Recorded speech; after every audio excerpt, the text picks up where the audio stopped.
Доброго времени суток всем, дорогие зрители. У нас радостная новость. В России продлена до 15 декабря возможность временного пребывания или проживания иностранцев, если этот срок истекает ранее. Президент России Владимир Путин продлил до 15 декабря меры, введенные из-за пандемии коронавируса, для иностранцев или лиц без гражданства, находящихся на территории России. Документ размещен на интернет-портале правовой информации. В соответствии с распоряжением главы РФ, срок временного или постоянного пребывания иностранцев или лиц без гражданства в РФ и срок, на который они поставлены на учет по месту пребывания. Если он истекает раньше, будет продлен до 15 декабря.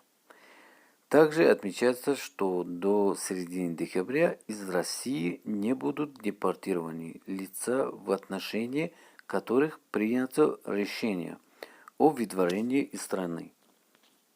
Напомним, глава России за период пандемии уже дважды продлевал сроки пребывания для иностранцев сначала до 15 июня, затем до 15 сентября 2020 года.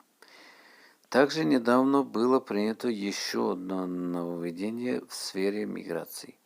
Федеральный закон, позволяющий иностранцам, имеющим в соответственности жилья в России, выступать принимающей стороной для других иностранных граждан и регистрировать их у себя. В Москве из-за пандемии без работы остались 75% мигрантов. Это плохо, но учитывая, что продлена уже до 15 декабря, но мы все надеемся, что все будет хорошо, этот вирус исчезает, все будет отлично, как прежде.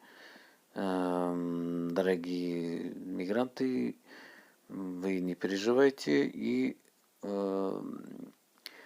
у всех их своя цель, и цель будет достигнута.